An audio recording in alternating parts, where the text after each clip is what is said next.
Hello दोस्तों, नमस्कार। स्वागत है आप सभी का एग्जाम धुन में। दोस्तों, प्राइमरी सुपर टेट की हम लोग प्रिपरेशन कर रहे हैं। आज की इस वीडियो में हम प्रारंभिक शिक्षा के नवीन प्रयास, जी हाँ दोस्तों, एक टॉपिक है प्रारंभिक शिक्षा के नवीन प्रयास। और बहुत सारे टॉपिक आपको चाइल्ड डेवलपमेंट एंड पेडागोजी और प्रारंभिक शिक्षा के नवीन प्रयास, शैक्षिक प्रबंधन एवं प्रशासन, इस तरह के बहुत सारे टॉपिक होंगे। उन पर आपको सेपरेट वीडियोस मिलती रहेंगी। तो दोस्तों, इस वीडियो में हम अति महत्वपूर्ण तथ्यों के भंडार के बारे में डिस्कस करने वाले हैं। तो चलिए बिना किसी देरी के वीडियो को स्टार्ट करते हैं। दोस्तों, अगर देखा जाए तो प्रारंभिक शिक्षा के नवीन प्रयास के अंतर्गत ये एवरग्रीन फैक्ट्स हैं। मतलब इन फैक्ट्स का कोई तोड़ नहीं है, सदाबहार हैं और ये हमेशा प्रश्न पूछे जाएंगे। दोस्तों, जो पहला ही क्वेश्चन है वो काफ़ी ज़ोरदार और मज़ेदार है। अनुच्छेद 21A संविधान के भाग 3 के अंतर्गत मूल अधिकारों में निहित है। ध्यान रखिएगा। तो दोस्तों, यहाँ पर पूछ लिया जाता है कि जो शिक्षा का अधिकार है वो किस अनुच्छेद में है। तो अनुच्छेद 21A के अंतर्गत है। आप लोग देख ही रहे होंगे, राइट टू एजुकेशन एक्ट जो है 6 to 14 ईयर के स्टूडेंट्स के लिए, वो क्या है, वो एक मौलिक अधिकार या मूल अधिकार बन चुका है। ठीक है, अनिवार्य शिक्षा देनी ही है, फ्री एंड कंपलसरी एजुकेशन। तो चलिए दोस्तों, नेक्स्ट क्वेश्चन जो बनता है कि धारा 45, जी हाँ दोस्तों, जो धारा 45 है निःशुल्क एवं अनिवार्य शिक्षा से संबंधित है।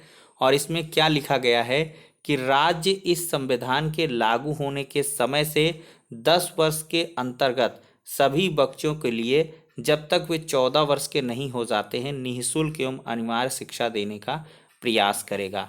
ये धारा 45 में लिखा है। ठीक है, लेकिन 10 वर्ष तक के एग्रीमेंट की बात थी, लेकिन अभी वो एक्सटेंडेड हो चुका है और लगातार अभी तक कायम है और चल रहा है। अब दोस्तों, नेक्स्ट जो क्वेश्चन बनता है, निःशुल्क एवं अनिवार्य शिक्षा का अधिकार अधिनियम ये कब आया। तो 2009 में आया। और इसका संबंध किससे है, आर्टिकल 21A से है। तो RTE एक्ट की जो हम लोग बात करते हैं, राइट टू एजुकेशन एक्ट, वो कब आया था, 2009 में। और इसी के तहत दोस्तों प्राथमिक विद्यालयों में बहुत सारी भर्तियां भी की गई हैं और शिक्षा मित्रों का समायोजन भी RTE एक्ट 2009 के जो प्रोविजंस हैं उनके अकॉर्डिंग निरस्त किया गया था।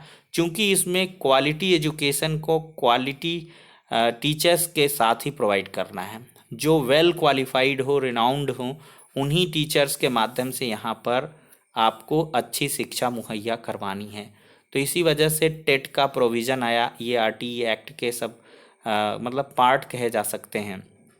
टीचर्स एलिजिबिलिटी टेस्ट, ये मिनिमम एलिजिबिलिटी है किसी भी टीचर को बनने के लिए। अब मैक्सिमम एलिजिबिलिटीज़ जो हैं, आप कहेंगे कि सर प्राइमरी के मतलब एग्ज़ाम में सुपर टेट क्यों होता है। तो लिखित परीक्षा का प्रोविज़न इस वजह से है, ये मैक्सिमम एलिजिबिलिटी के अंतर्गत आता है। राज्य सरकार चाहे तो करवा भी सकती है और नहीं चाहे तो नहीं भी करवा सकती, लेकिन इसको एक शिक्षा में चाहे स्नातक हो और चाहे इसके बाद कोई डिप्लोमा हो, वो रखना होगा और साथ ही साथ TT उत्तीर्ण होना चाहिए। इतना तो होना ही चाहिए, अदरवाइज वो रिक्रूटमेंट कैंसिल कर दिया जाएगा। अब दोस्तों अनुच्छेद 30 की बात करते हैं। दोस्तों अनुच्छेद 30 में क्या है, सभी अल्पसंख्यक वर्गों को अपनी पसंद की शिक्षण संस्थाओं की स्थापित करने का अधिकार है और ऐसी संस्थाओं में प्रवेश से वंचित नहीं किया जा सकता है। बहुत ही इम्पॉर्टेंट है। और इसी के तहत आजकल आपको मदरसे और बहुत सारी मुस्लिम एजुकेशन से संबंधित संस्थान को देखने के लिए मिलता है। तो ये अल्पसंख्यकों को अधिकार दिया गया है अनुच्छेद 30 के अंतर्गत कि वे अपनी पसंद की किसी भी शिक्षण संस्था को स्थापित कर सकते हैं और ऐसी संस्थाओं में प्रवेश करने के लिए इनको कोई भी रोक नहीं सकता है। दोस्तों, जो नेक्स्ट फैक्ट है अनुच्छेद 343 से संबंधित है कि भारतीय संघ की एक राजभाषा हिंदी होगी और इसकी लिपि देवनागरी होगी। अनुच्छेद ये किस में वर्णित है, 343 में। अगला जो दोस्तों फैक्ट है यहाँ पर, संयुक्त राष्ट्र संघ यानी कि UNO ने मानव अधिकारों की सार्वजनिक घोषणा 10 दिसंबर 1950 में सभी देशों को याद दिलाया कि प्रत्येक बालक बालिका को शिक्षा प्राप्त करने का अधिकार है तथा शिक्षा को प्रारंभिक स्तर पर लागू होना चाहिए। और इसी वजह से दोस्तों विश्व मानवाधिकार दिवस आपका 10 दिसंबर को मनाया जाता है।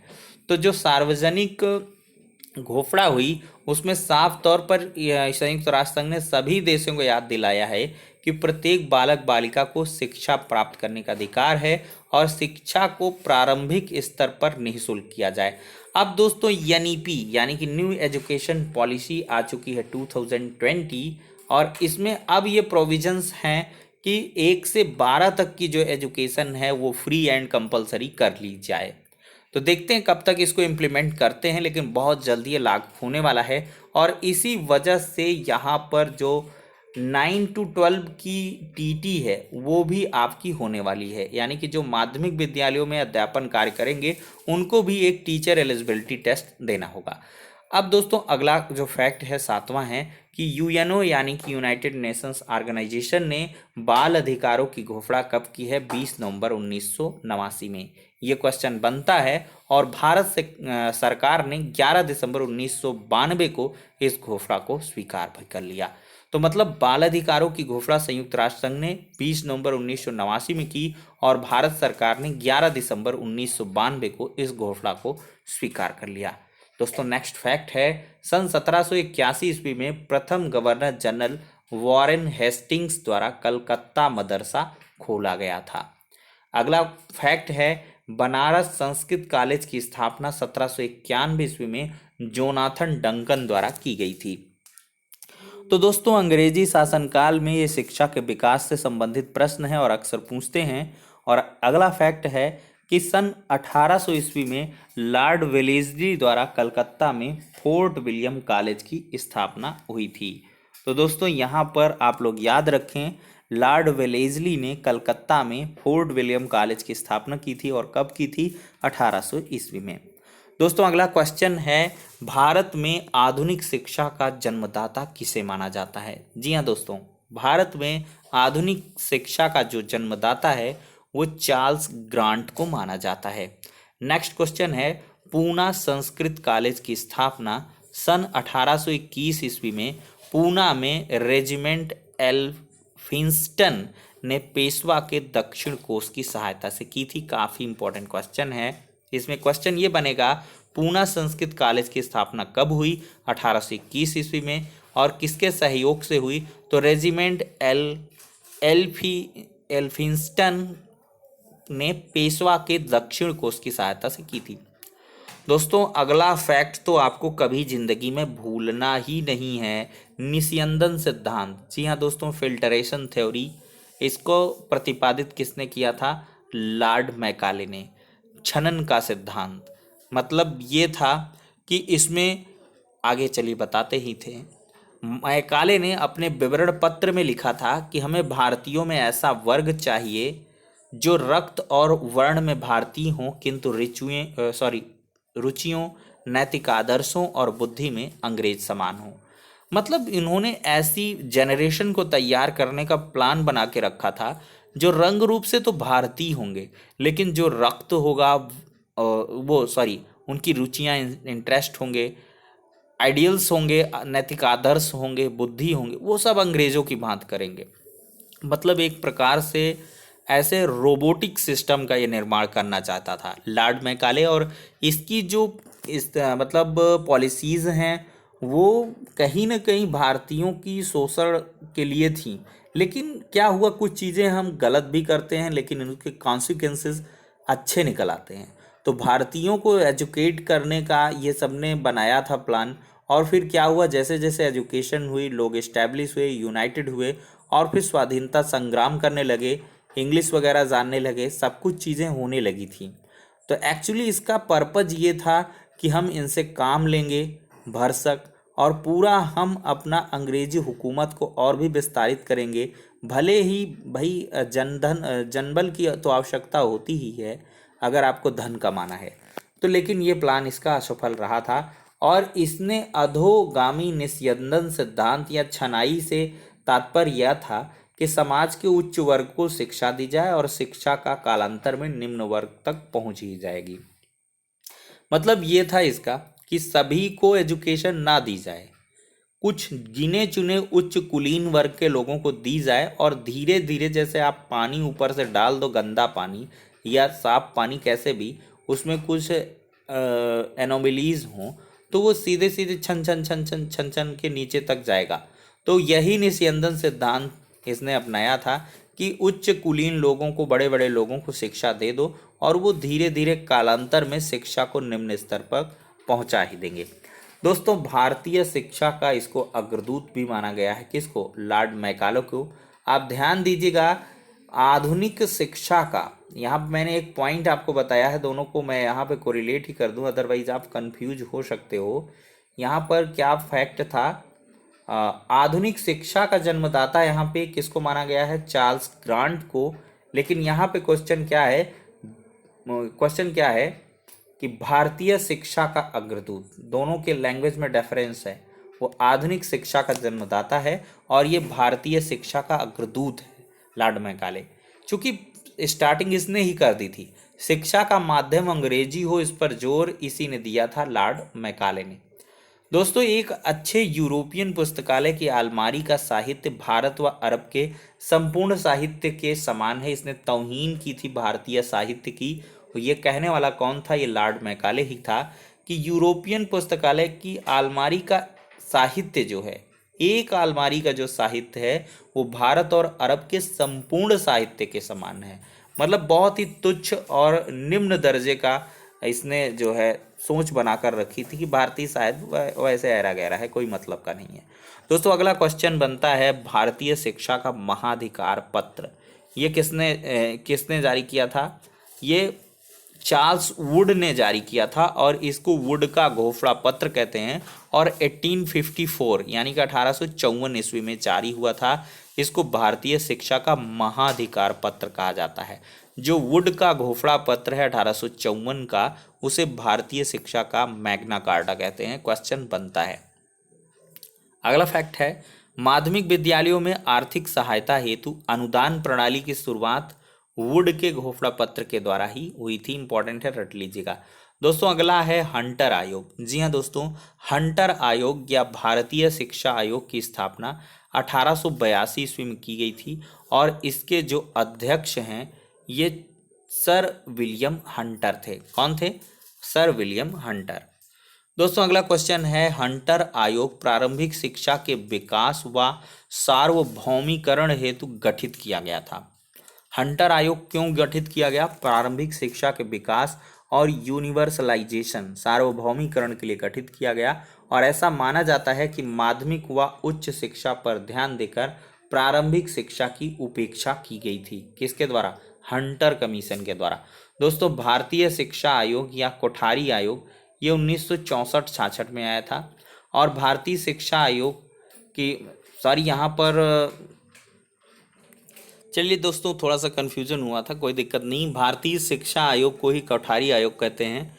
स्थापना 1964-66 में और नई दिल्ली के विज्ञान भवन में हुई थी और इसके अध्यक्ष थे प्रोफेसर DS कोठारी। दोस्तों, कोठारी आयोग है ये माध्यमिक शिक्षा से संबंधित है। निम्न प्राथमिक ये मानता है 1 to 4 को एक भाषा यानी कि मातृभाषा या क्षेत्रीय भाषा में शिक्षा दी जाए। उच्च प्राथमिक ये मानता है 5 से 7 तक, इस कहता है कि दो भाषा का फार्मूला हो। मातृभाषा या क्षेत्रीय भाषा पहली रहेगी, दूसरी भाषा हिंदी या अंग्रेजी रहती है। निम्न माध्यमिक ये 8 से 10 को मानता है, 3 भाषाओं पर जोर देता है। प्राथमिक या प्रादेशिक भाषा एक भाषा रहेगी, दूसरा अंग्रेजी या हिंदी, तीसरी गणित विज्ञान और कला में कोई एक। इतिहास, भूगोल, नागरिक शास्त्र, नैतिक शिक्षा, इनको भी ये इसमें समाहित करता है। दोस्तों, राष्ट्रीय शिक्षा नीति कब आई? 1986 में आई और अब कब आई है? 2020 में। 1986 में दोस्तों एक जो राष्ट्रव्यापी शिक्षा की संरचना की सिफारिश की गई वो 10+2+3 की गई। अब यहाँ पर क्या है? 5+3+3+4 की है। आई थिंक यही है कि या कुछ दूसरी है, मैं इसको कवर करूँगा, आप लोग कमेंट करके ज़रूर बताएं। मतलब ये तो क्लियर है, 5 ईयर का बेस प्लान है इसमें, मतलब 5 साल की प्रारंभिक शिक्षा दी जाएगी न्यू एजुकेशन पॉलिसी 2020 के तहत, जिसमें फाउंडेशन लर्निंग होगी। प्री प्राइमरी का कॉन्सेप्ट आएगा 3 साल तक, 1 और 2 के लिए 2 साल, तो कुल मिला के 5 साल का ये हो जाएगा। ठीक है, फिर क्या करेंगे, ये 3 4 5 को एक में लेंगे तो 5 + 3 हो गया, फिर 6 7 8 को एक में लेंगे +3 हो गया, और फिर 9 10th 11th 12th इसको ये आई थिंक 4 सेगमेंट में बांटेंगे, तो 5 + 3 + 3 + 4 ये कॉन्सेप्ट ये लेकर आए हुए हैं। तो आप लोग कमेंट करके अवश्य बताएंगे, आपके लिए होमवर्क भी है। तो व्यावसायिक शिक्षा को बढ़ावा देने की सिफारिश इसमें की गई। न्यू एजुकेशन पॉलिसी जो आई है वो 2020 में है, और इसके पहले की राष्ट्रीय शिक्षा नीति 1986 की है, और कुल 12 खंडों में इसको बांटा गया था। प्रमुख उद्देश्य था सभी के लिए शिक्षा मुहैया करवाई जाए, और बाल केंद्रित शिक्षा पर इसने बल दिया था। कौन सी राष्ट्रीय शिक्षा नीति 1986 ने। दोस्तों नेक्स्ट फैक्ट है माध्यमिक शिक्षा आयोग, या इसी का नाम है मुदालियर आयोग। इसकी स्थापना कब हुई, 1952 ईस्वी में हुई थी। अध्यक्ष कौन थे, डॉक्टर लक्ष्मण स्वामी मुदालियर थे।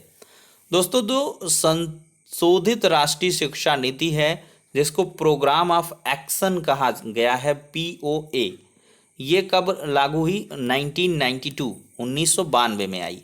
जनार्दन रेड्डी समिति की बात करें 1992 में ये भी आई। नवोदय विद्यालय योजना जारी रखी जाए, और प्रत्येक जनपद में एक नवोदय विद्यालय की स्थापना की जाए।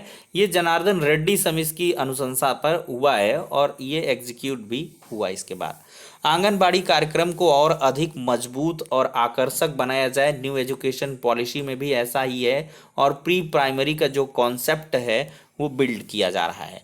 दोस्तों नव साक्षरों के लिए सतत शिक्षा कार्यक्रम रखा जाए। केंद्र एवं राज्य प्रौढ़ शिक्षा एवं सार्वजनिक प्रारंभिक शिक्षा पर कार्य करें।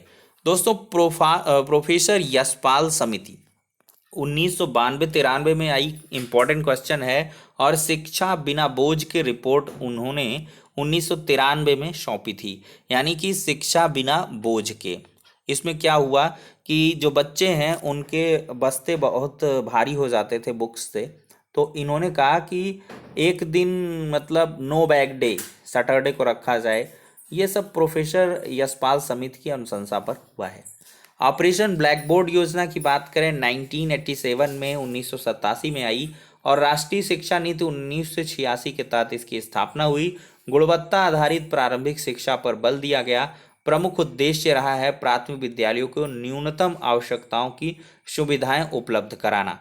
नेक्स्ट है 2 कक्षा और 2 कमरों का प्रावधान रखा जाए। सामग्री में विज्ञान किट, कुर्सी, ब्लैक बोर्ड, शिक्षण कक्षा शिक्षण सामग्री, ये सब रहे। ऑपरेशन ब्लैक बोर्ड योजना का उद्देश्य है 2 कक्षा 2 शिक्षक का प्रावधान, ऑपरेशन ब्लैक बोर्ड। दोस्तों प्रारंभिक शिक्षा में अपव्यय और अवरोधन से आप क्या समझते हैं, क्वेश्चन बनता है। तो अपव्यय का मतलब क्या है कि प्रारंभिक शिक्षा पूरी किए बिना ही किसी भी कक्षा से हटा लेना। मतलब छात्र प्रारंभिक शिक्षा पूरी किए बिना ही मान लिया 4 तक पढ़ा और छोड़ दिया बीच में।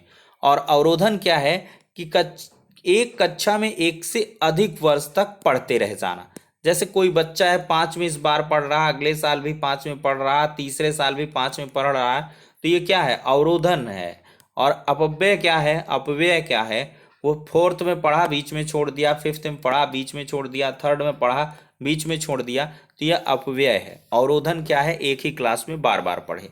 तो दोस्तों आई थिंक मैंने बहुत सारे टॉपिक को डिस्कस किया है। अभी आप लोगों का भी उतना मूड अलाउ नहीं कर रहा पढ़ने के लिए, तो धीरे धीरे हम लोग इंटरेस्ट को बिल्ड करेंगे, और इसके बाद शीर्षतम स्तर पर प्राथमिक शिक्षक भर्ती परीक्षा की तैयारी करने वाले हैं। तो फिलहाल के लिए दोस्तों इस वीडियो सेशन में इतना ही, नेक्स्ट वीडियो में मिलते हैं।